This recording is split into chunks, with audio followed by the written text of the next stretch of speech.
हम आपको पहले ही बता रहे हैं कि यह मूवी वयस्कों के लिए है, कृपया बच्चे इसे ना देखें। इसमें कुछ एडल्ट सीन हो सकते हैं। अगर तुम यह वीडियो देखकर बिगड़ जाते हो तो इसमें मेरी कोई गारंटी नहीं है। I hope enjoying you this video, thank you. तो दोस्तों, स्वागत है आपका फिर से हमारे एक और एक्सप्लेनेशन वीडियो में। तो आज की इस वीडियो में हम बात करेंगे 1 दिसंबर 2023 में आई ब्लॉकबस्टर मूवी एनिमल के बारे में।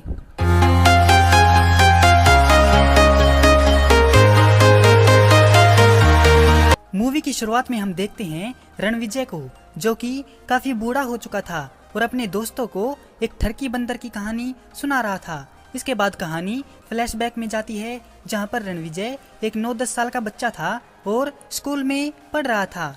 उसकी 2 बहनें भी थी। बड़ी बहन का नाम रीत था और छोटी बहन का नाम रूप। और आज उसके बाबूजी का बर्थडे था, जिनका नाम बलबीर होता है। तो वह वहां से जाने लगता है, लेकिन टीचर उसे क्लास से बाहर जाने नहीं देती और क्लास खत्म होने तक की उसे पनिशमेंट देती है।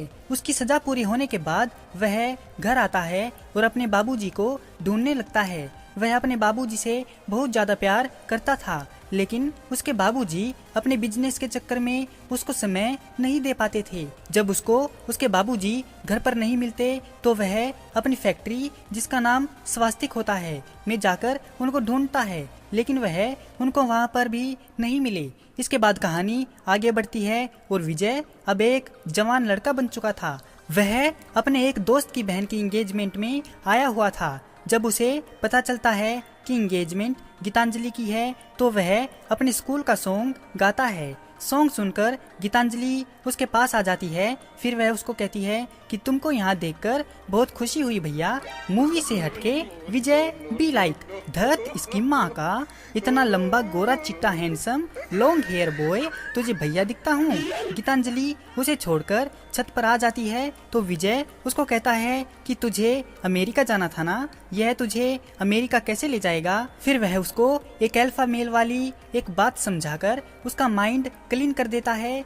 उसकी बातों का असर गीतांजलि पर बहुत गहरा पड़ता है। फिर अगले दिन उसके बाबूजी का जन्मदिन था तो विजय ने अपने बाबूजी को दिखाने के लिए गिफ्ट के तौर पर अपने बाल कटवा लिए थे। उसके बाबूजी कहते हैं कि तुमने अपने बाल क्यों कटवा लिए, तुम उन बड़े बालों में भी काफी अच्छे लगते थे। तो वह कहता है कोई बात नहीं बाबूजी, अगर आपको वह पसंद है तो मैं फिर से बढ़ा लूंगा। फिर फोटो खिंचवाने के बाद उसमें और उसके बहनोई वरुण में बिजनेस को लेकर थोड़ी बहस हो जाती है। वह अपने बहनोई को बिल्कुल भी पसंद नहीं करता था और जब उसकी बड़ी बहन की शादी हुई थी तो वह विदेश में था। तो रीत उनके बीच में आ जाती है, लेकिन वह रुकने का नाम नहीं लेते। तो रीत बहस को बढ़ता हुआ देखकर अपने बाबूजी बलबीर को बुला लाती है। तो उसके बाबूजी उसको उसके जीजा जी से माफी मांगने के लिए बोलते हैं, लेकिन वह कहता है कि गलती मेरी नहीं उसकी है। फिर हमें एक फ्लैशबैक दिखाया जाता है, जहां पर विजय जब स्कूल में जाया करता था तो वह अपनी बहन से पूछता है कि क्या हुआ। तो उसकी बहन उसको बताती है कि कॉलेज में कुछ लड़के उसके साथ रैगिंग करते हैं। तो वह अपनी बहन को लेकर कॉलेज में पहुंच जाता है और क्लास में जाकर धमकी देता है कि किसने मेरी बहन को छेड़ा। तो कॉलेज स्टूडेंट कहते हैं कि क्या झंड लाइफ हो गई है यार हमारी, अब स्कूल के बच्चे हमको बताएंगे कि हमको कैसे रहना है। वह उसको हल्के में ले रहे थे और उसकी इंसल्ट करके वहां से भगाना चाहते थे। विजय को लगा कि ऐसे बात नहीं बनेगी, तभी वह बाहर जाकर एक गन ले आता है और क्लासरूम में फियर फायर करने लगता है और उस लड़के के पास जाकर खड़ा हो जाता है। तो वह लड़का बड़ी ही शराफत से उसको सब कुछ बता देता है। इसके बाद वह लोग कार से जा रहे थे तो वही लड़के आकर उनको घेरने लगते हैं। तो वह एक एक करके उन सब की माँ बहन कर देता है। जब इस बात का पता उसके बाबूजी को लगता है तो वह उसकी अच्छी खातिरदारी करते हैं और बहुत परेशान होते हैं। तो वह उसको बोर्डिंग स्कूल भेज देते हैं। इसके बाद कहानी प्रेजेंट में आती है तो विजय अपनी दोनों बहनों को लेकर अपने जीजाजी से माफी मांगता है। वह कहता है कि आज के बाद ऐसा नहीं होगा। फिर इसके बाबूजी कहते हैं कि बेटा मुझे गलत मत समझो, मैंने तुम्हारी कोई भी शेयर वरुण को नहीं दिए हैं। वरुण काफी अच्छा लड़का है और मेहनती भी है, इसीलिए मैंने सारी जिम्मेदारी उसको सौंप रखी है। तो विजय कहता है, आपका अच्छा बेटा तो वरुण है, मैं तो आपका वाहियात बेटा हूँ। इतना सुनते ही बलबीर उसको एक खूबसूरत इज्जत का तोहफा देते हैं। तो वह कहता है कि मैं और वरुण एक घर में तो क्या, इस देश में भी एक साथ नहीं रह सकते। तो वह नाराज होकर वहाँ से जाने लगता है तो देखता है कि गीतांजलि वहाँ पर आ गई है। तो उसके दोस्त उसको कहते हैं कि तुमने इसको ऐसा क्या कह दिया था कि यह अपनी शादी तोड़कर तेरे पास आ गई है और इसके घर वालों ने इसको घर से निकाल दिया है। फिर विजय गीतांजलि को लेकर अपने पापा के पास जाता है और कहता है कि मैं इस लड़की से शादी करना चाहता हूँ, लेकिन उसके बाबूजी उसकी बात पर कोई रिस्पॉन्स नहीं देते और वहाँ से चले जाते हैं। फिर विजय उसको लेकर उसके घर जाता है तो उनके घर वाले वही फैमिली ड्रामा लगा देते हैं कि समाज क्या बोलेगा, तुम तो इसको भाई भाई कह के बोलती थी, तुम दोनों एक साथ में पड़े हो, ये है वो है फलाना ढिमकाना। फिर वह उन सबका मुंह बंद करवाने के लिए वहीं पर किस कर देते हैं। फिर वह उसे विदेश ले जाने के लिए जहाज में बिठाता है। वह दोनों जहाज में अकेले थे तो गीतांजलि को देखकर विजय के अंदर का शरारती बदमाश जाग गया और उन्होंने जहाज में ही उलू गुलू कर डाला। फिर वह लोग कश्मीर पहुंच जाते हैं और विजय गीतांजलि को वहां की खूबसूरत वादियां दिखाता है और केदारनाथ मंदिर में उससे शादी कर लेता है। इसके बाद कहानी 8 साल आगे बढ़ती है और हमें दिखाई देता है विजय, जो कि अब दूसरा कबीर सिंह लग रहा था। वह अपने कुछ बॉडीगार्ड के साथ एक कंपनी में आता है और वहां पर अपने जीजा जी का काम तमाम कर देता है। यहाँ पर हमें एक बंदा और दिखाया जाता है जिसका नाम असरार हक होता है।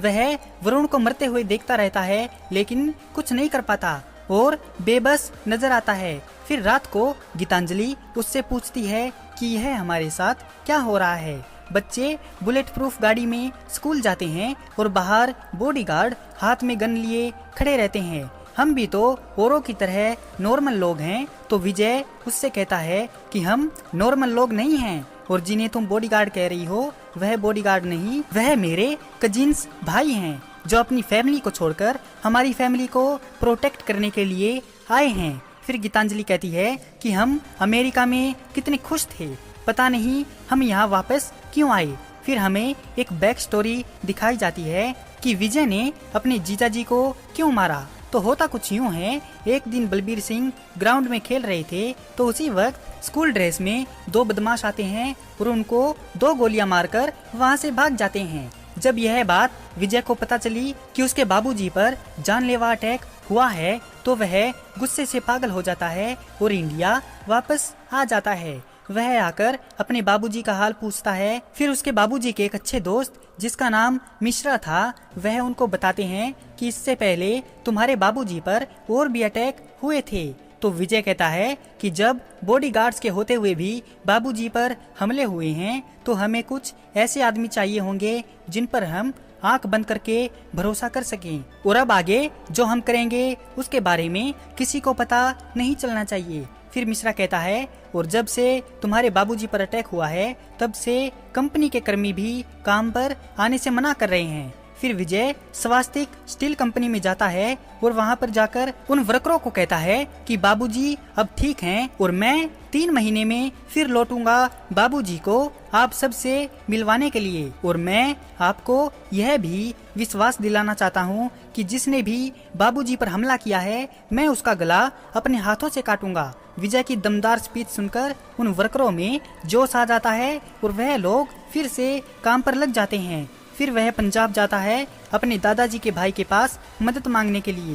पहले तो उसके कजिन्स थोड़ा भाव खाते हैं और कहते हैं कि वह रेंज रोवर लेकर आया है और तुम सब उसे देखकर फिसल गए। कोई बोला कि तुम सब पागल हो गए हो क्या, हमारी आने वाली नस्लें मिसाल देगी कि मुसीबत के समय भाई भाई के लिए खड़ा हुआ था। तो कोई बोला अरे अगर वह चाहे ना तो पूरी दुनिया की सिक्योरिटी खरीद कर यहाँ खड़ी कर सकता है, लेकिन वह सिक्योरिटी मांगने नहीं हमारा हौसला और विश्वास मांगने आया है। फिर कोई और बोला अरे मैं तुम लोगों से यही तो सुनना चाहता था, मैं देखना चाहता था कि तुम सब उस काम के लिए लायक हो या नहीं, या तुम सब भी पैसों पर ही मरते हो। लेकिन नहीं, मैं गलत था, हम सभी उसकी मदद के लिए जाएंगे।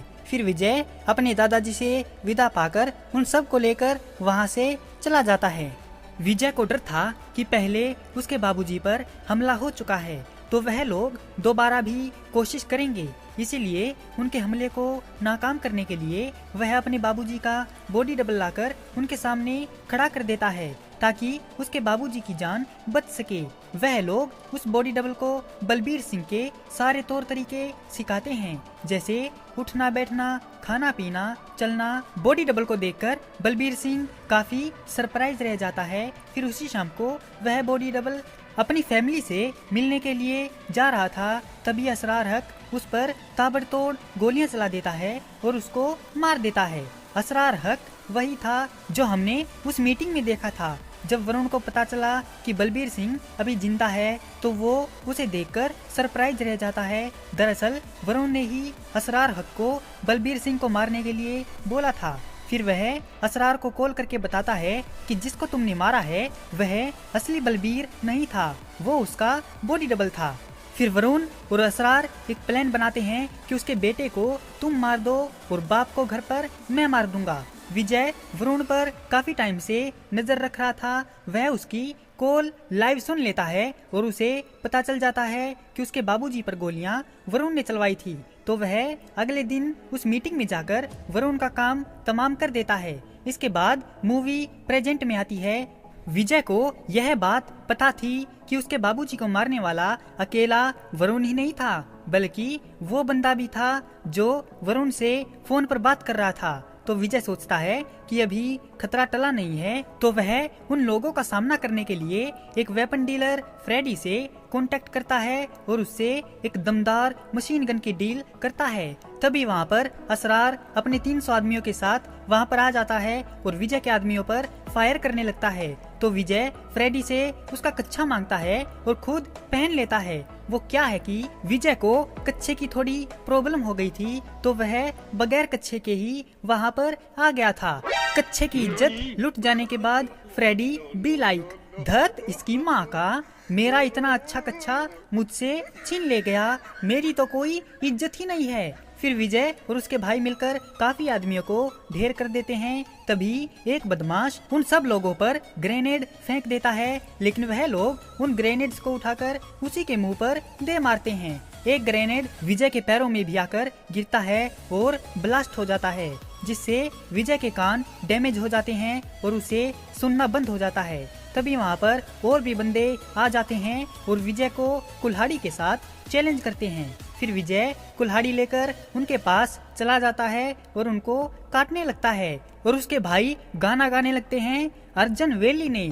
विजय उनको काटता जाता है और वह गाना गाते जाते हैं। इसके बाद में वह लोग उस मशीन गन को अनबॉक्सिंग करते हैं। तो फ्रेडी कहता है कि बॉयज, ये गन है imagination in Delhi, manufacturing in Bangalore, assembled in Maharashtra, 100% made in India, आत्मनिर्भर भारत। यहाँ पर फ्रेडी मोदी जी को साफ साफ रिप्रेजेंट कर रहा था। इतने में ही वहाँ पर वह बदमाश लोग आ जाते हैं। तो विजय भी वह मशीन गन लेके निकल पड़ता है और उन पर टूट पड़ता है। विजय उन सबको मार रहा होता है और असरार छुपकर उसे देख रहा होता है और जैसे ही उसे मौका मिला उसने विजय पर गोलियां बरसा दी। वह लोग उसे पकड़ लेते हैं और विजय उसके मुंह में बंदूक तान देता है। तभी उसके भाई आबिद का फोन आता है। तो विजय उसको कहता है कि तुमने यह पूछने के लिए फोन किया है ना कि मैं अभी तक मरा हूँ या नहीं। फिर विजय कहता है कि मैं अभी जिंदा हूँ और तुम मेरे पीछे मत आना, क्योंकि अब मैं तेरे पीछे आऊंगा तुझे पूरी तरह से खत्म करने के लिए। तेरा भाई मेरा नाम सुनना चाहता था ना, तो मेरा नाम है रणविजय सिंह बलबीर। इतना कहते ही विजय ने असरार के मुंह में गोली मार दी। गोली मारते ही विजय बेहोश हो जाता है और कई दिनों तक हॉस्पिटल में कोमा में पड़ा रहता है। जब उसे होश आता है तो उसे पता चलता है कि उसके सुनने की शक्ति खत्म हो चुकी है और डॉक्टरों ने जवाब दे दिया है कि अब उसका दिल खराब हो चुका है और जब तक हम उसका दिल नहीं बदलेंगे तो यह ज्यादा दिन तक जिंदा नहीं रह सकेगा। इसके बाद वह काफी दिन तक घर पर ही रहता है, जिससे उसका वेट बढ़ जाता है और वह तूफान के देवता थोर की तरह फैटी हो जाता है। अब उसका 6 पैक फैमिली पैक बन चुका था। फिर इसके बाद आधे से भी ज्यादा मूवी जाने के बाद हमें दिखता है असरार का भाई अबरार हक, जो कि अपनी तीसरी शादी करने की तैयारी कर रहा था और एक जाम अपने सिर पर रखकर नाच रहा था। उसका छोटा भाई आबिद, जो कि उसके ट्रांसलेटर की तरह काम करता है, वह उसकी बीवी को बता रहा है कि वह बोल नहीं सकता, लेकिन वह बचपन से गूंगा नहीं है। उसने एक रात दादा जान को जलते हुए देख लिया और उसकी आवाज चली गई। वहाँ पर दो बंदियां भी खड़ी थी, जो कि अबरार को पार्ट टाइम बुकिंग देती थी। अब यहाँ पर इसका क्या मतलब है वो मैं आपको नहीं बताऊंगा, क्योंकि आप पहले से ही काफी समझदार हो। आप लोग समझ ही गए होंगे। फिर वह लोग निकाह करने के लिए स्टेज पर आते हैं। इसके बाद एक आदमी भागा भागा आता है तो अबरार का छोटा भाई उसको पकड़ने की कोशिश करता है, लेकिन वह उसके हाथों से छूट जाता है और वह अबरार के पास आकर उसके कानों में बताता है कि असरार दिल्ली में मारा गया। इतना सुनते ही अबरार का गुस्सा 7वें आसमान पर हो जाता है और वह उस आदमी को जान से मार डालता है। फिर वह उन लोगों को कहता है कि मेरे भाई असरार के लिए 2 मिनट का मौन व्रत रखें। मौन व्रत के बाद वह सीधा अपनी बेगम के पास जाता है और सबके सामने वहीं पर शुरू हो जाता है। तो वहाँ पर खड़ी वुमेन सोचती होंगी कि अरे यार, इसे तो शर्म आएगी नहीं, तो चलो हम ही पतली गली से निकल लेते हैं। काम निपटाने के बाद उसका अपनी बेगम से मन नहीं भरा तो वह पार्ट टाइम बंदियों को बुलाता है और उनके साथ भी शुरू हो जाता है। इसके बाद अबरार उस आदमी के पास जाता है जिसकी मदद से असरार इंडिया गया था। अबरार उस आदमी को इशारे से कहता है कि बलबीर सिंह को मारने का प्लान एकदम अच्छा था। इससे वह आदमी खत्म हो जाता जिसने स्वास्तिक स्टील कंपनी बनाई, वह कंपनी जिसमें से मेरे दादाजी को कुत्ते की तरह लात मार के भगा दिया। तुम लोगों ने साधारण से काम को अपना पर्सनली को बना लिया और उसके बेटे के पीछे पड़ गए। उस गलती की वजह से मेरा भाई मारा गया। अब तू जा और मेरे भाई को सॉरी बोल। इतना बोलकर आबिद ने उसके माथे पर गोली मार दी। इसके बाद हम देखते हैं कि विजय को नया हार्ट मिल गया है और अब वह बिल्कुल ठीक हो गया है, जिसकी खुशी में वह एक नंगा पुंगा होकर अपने गार्डन में इस बात की खुशी मना रहा है। अब तो वह बिल्कुल फिट भी हो गया था।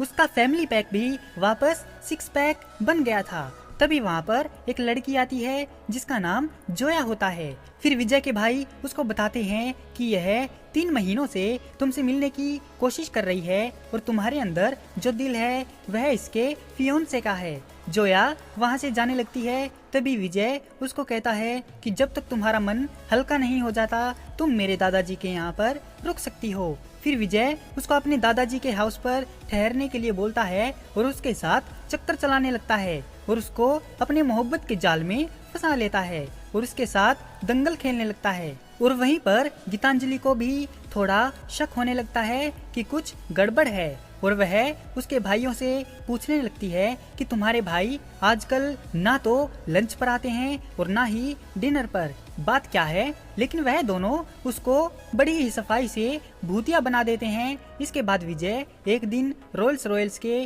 क्रिएटर को बुलाता है और जोया की गर्दन पर लव बाइट के निशान की एक कार उनको बनाने के लिए कहता है। वह लोग उस कलर की रोल्स रॉयल्स बना भी देते हैं और जैसे ही वह उसे देखने आते हैं उसमें एक ब्लास्ट हो जाता है। यह मंजर देखकर जोया काफी डर जाती है। फिर विजय उसके पास आता है और उसको 200 साल पुरानी एक साड़ी देता है और कहता है कि मैंने मौलवी साहब को बुलवा लिया है, हम निकाह करने वाले हैं। लेकिन जोया शादी करने से साफ इनकार कर देती है और उससे कहती है मैं आपकी दुश्मन हूँ। यह दिल जो आपको मिला है मेरा इसके साथ कोई भी रिश्ता नहीं है और यह सब इतनी सफाई से किया गया है कि आप लोगों के लाख ढूंढने पर भी किसी को कुछ भी पता नहीं चला। यह सब अबरार हक का प्लान था जो स्कॉटलैंड में रहता है। उसे आपके बारे में सब पता है। वह लोग एक दूसरा बॉडी डबल विजय बना रहे हैं ताकि आपकी फैमिली को खत्म कर सकें जब आप मेरे साथ होंगे। वह ऐसा इसीलिए कर रहे हैं ताकि मरते वक्त आपकी फैमिली की जुबां पर यह सवाल रहे कि जो आदमी उनको सबसे ज्यादा प्यार करता है वही उनकी जान क्यों लेना चाहता है। और हो सकता है कि यह ब्लास्ट भी अबरार ने ही करवाया हो। तो विजय कहता है कि यह ब्लास्ट अबरार ने नहीं, मैंने करवाया था, तुम्हारा मुंह खुलवाने के लिए। मैं पहले दिन से जानता था कि तुम कौन हो। जोया विजय से सचमुच प्यार करने लगी थी और विजय को लग रहा था कि यह अभी भी प्यार का नाटक कर रही है। तो वह कहता है कि तुम मुझसे प्यार करती हो ना, तो साबित करो, आओ और मेरे जूते चाटो। तो जोया यह भी करने के लिए तैयार हो जाती है। तो विजय को यकीन हो जाता है कि वह सच बोल रही है। तो वह उसे छोड़ देता है और अपने भाइयों से कहता है कि लड़की जितने दिन चाहे उतने दिन यहाँ पर रह सकती है, और अगर नहीं तो वह जहाँ जाना चाहती है उसे सही सलामत पहुँचा दो। विजय के दादाजी उसको बताते हैं कि हम 3 भाई थे, एक तो गांव में रुक गया और हम दोनों ने मिलकर स्वास्तिक स्टील कंपनी शुरू की और हम उसे चलाने में कामयाब भी हो गए। लेकिन मेरे छोटे भाई के मन में लालच आ गया और वह घोटालेबाजी करने लगा। तो मैंने उसे कंपनी से निकाल दिया और इसी बदनामी की वजह से उसने देश छोड़ दिया और विदेश में जाकर रहने लगा। उसने वहाँ पर अपना धर्म भी परिवर्तन कर लिया था और एक मुस्लिम बन गया था। फिर कुछ सालों बाद खबर आई कि उसने अपने आप को जलाकर आत्महत्या कर ली है। और फिर जब बलबीर ने स्वास्तिक संभाली तो उसका बेटा आया था मदद मांगने के लिए। तो बलबीर कहता है कि वह मदद मांगने के लिए नहीं आया था, वह स्वास्तिक में अपना हक मांगने के लिए आया था, जो कि उसका बिल्कुल भी नहीं था। अगर वह भाई होने की हैसियत से मुझसे कुछ मांगता तो हो सकता था कि मैं मना नहीं करता। दादाजी आगे बोलते हैं कि अबरार के बाप ने अपना मजहब बदलकर 3-4 शादियां की और उसके कई सारे बच्चे हैं उनकी अलग अलग बीवियों से। अबरार उन सब में सबसे बड़ा है, वह तुम्हारा भाई है। तो विजय कहता है कि कौन किसका भाई है, किसका क्या मजहब है, इससे मुझे घंटा फर्क नहीं पड़ता। यह कहानी आपको मुझे पहले ही बता देनी चाहिए थी दादाजी। तो उसके दादाजी कहते हैं कि मुझे पता नहीं था बेटा कि यह दुश्मनी उस बच्चे के दिल में इतना बड़ा नासूर बन जाएगी। तो विजय चिल्लाकर कहता है कि वह बच्चा अबरार हक हमारी पूरी फैमिली को खत्म करना चाहता है, क्या आपको यह बात पता है? तो उसके दादाजी कहते हैं तू उसको मारेगा और उसके भाई उसके बच्चे तेरे पीछे आएंगे। अगर ऐसे ही रहा तो ये लड़ाई कभी खत्म नहीं होगी।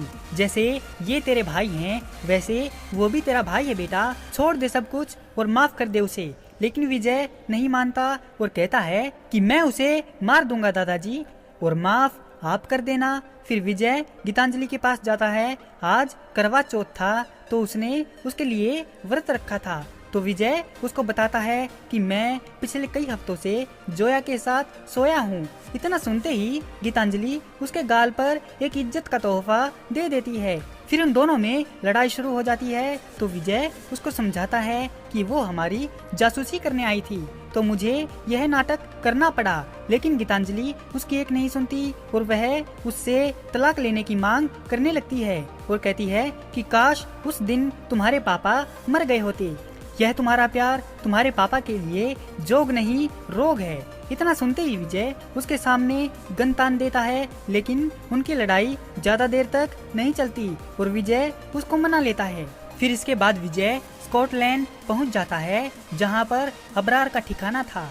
वहां पर पहुंचकर विजय अबरार को ललकारता है तो अबरार उससे लड़ने के लिए चल पड़ता है। लेकिन आबिद उसे बीच में ही रोक लेता है और कहता है कि हमारे सारे आदमी मर चुके हैं और वह मरने के लिए तैयार है और अभी के वक्त उससे लड़ने में बेवकूफ़ी है। उसका मकसद ही है तुझे मारना। और तुम्हारा मकसद क्या है? स्वास्तिक और बलबीर चाचा को खत्म करना।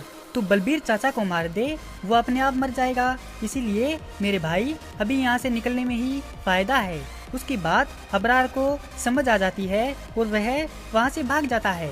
विजय और उसके भाई अबरार को हर जगह ढूंढते हैं लेकिन उन्हें वह नहीं मिलता। लेकिन उसे उसकी बीवियाँ जरूर मिलती हैं और वह भी मिलती है जिसके साथ उसने दंगल खेला था। अब वह एक बच्चे की माँ बनने वाली थी।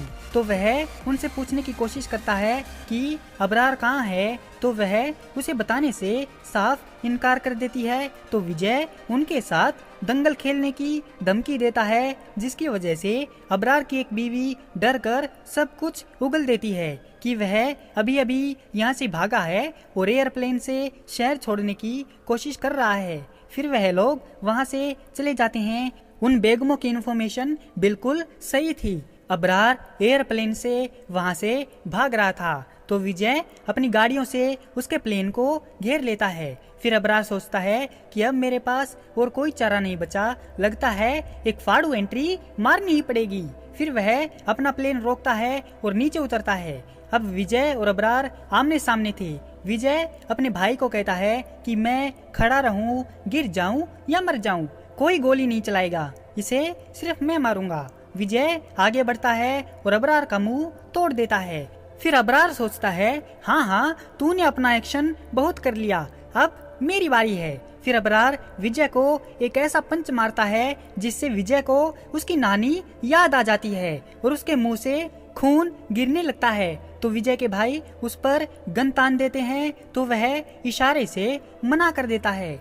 अबरार उसको इतना मारता है कि उसके कान की मशीन भी निकलकर गिर जाती है। इतने में ही वहाँ पर अबरार के आदमी भी आ जाते हैं और उनको मारने की कोशिश करते हैं, लेकिन अबरार हाथ के इशारे से मना कर देता है। उन दोनों में काफी अच्छा एक्शन होता है। फिर अबरार विजय को अपने नीचे दबा लेता है और एक सिगरेट सुलगा लेता है, थोड़ा दिखावा करने के लिए। फिर विजय हिम्मत करके उठता है उसका सामना करने के लिए, लेकिन अबरार उसको अपनी बाहों में दबोच लेता है। तो विजय को अपने बाबूजी की याद आती है जब उनको गोली लगी थी। फिर वह अबरार से अपने आप को छुड़ाता है और अपना कड़ा निकाल के उसके मुंह पर दे मारता है और अबरार की आंख फोड़ देता है। फिर विजय का भाई उसको चाकू देकर जाता है। तो विजय अबरार को कहता है कि दादाजी ने कहा था कि तू हमारा खून है, हमारा भाई है, मैं रुकने के लिए तैयार हूँ, क्या तू रुकेगा, बोल। तो आबिद कहता है कि मेरा भाई बोल नहीं सकता। तो दूसरी तरफ से विजय का भाई बोलता है कि मेरा भाई सुन नहीं सकता। तो विजय उसको कहता है कि मैंने अपने बाबूजी के साथ पूरा एक दिन भी नहीं बिताया है, क्या तू उनका पीछा छोड़ देगा, क्या तू रुक जाएगा, बोल। तो अबरार उसको उंगली करते हुए इशारे में कहता है, क्या कहा तूने, मैं रुकूंगा अजी घंटा। तो विजय को बहुत गुस्सा आता है और वह आगे बढ़कर उसका गला काट देता है। इसके बाद वह उसी हालत में जाता है अपने बाबूजी के पास और वह चाकू अपने बाबूजी को थमा देता है और कहता है कि मैं जीत गया, मैं दुश्मन को खत्म करके आ गया। फिर अगले दिन उन दोनों बाप बेटों में किसी बात पर अनबन हो जाती है, तो वह लोग एक गेम खेलते हैं जिसमें उसके बाबूजी को एहसास होता है कि मैंने अपने बेटे के साथ बहुत ही गलत किया है और वह उससे माफी मांगते हैं। इस मूवी के पोस्ट क्रेडिट सीन में हम देखते हैं अबरार का घर, जहां पर एक बंदा अपने दोनों हाथों में 2 छुरा लेकर आता है। यह वही होता है जो विजय का बॉडी डबल है। यह अबरार का छोटा भाई है जो कि एक प्रोफेशनल कसाई है। वहाँ पर हम जोया को भी देखते हैं जिसने फिर से अपनी पार्टी बदल ली थी। उन लोगों ने विजय के 2 भाइयों को भी पकड़ के रखा था। वह आगे बढ़ता है और उसके एक भाई को मार डालता है। वह अबरार की बीवी को कहता है कि मैं आपसे शादी करूंगा और इन दोनों बच्चों की जिम्मेदारी मैं उठाऊंगा। फिर वह वापस विजय के भाई के पास जाता है और कहता है कि तू वही है ना जो मेरे भाई को मारते वक्त गाना गा रहा था और तूने ही रनवे पर चाकू दिया था ना। इतना बोलकर वह उसको बेदर्दी के साथ काटने लगता है। और इसके आगे की कहानी हमें दिखेगी एनिमल पार्क में। लास्ट में हमें फिर से वही रणविजय दिखता है जो कि अबरार के स्टाइल में उंगली कर रहा था। इसी के साथ यह मूवी यहीं पर खत्म हो जाती है। तो दोस्तों, कैसी लगी आपको एनिमल मूवी की यह एक्सप्लेनेशन वीडियो? अगर आपको यह वीडियो पसंद आई हो तो इस वीडियो को लाइक और हमारे चैनल को सब्सक्राइब जरूर करें। आपका हमारी वीडियो देखने के लिए बहुत बहुत धन्यवाद और शुक्रिया।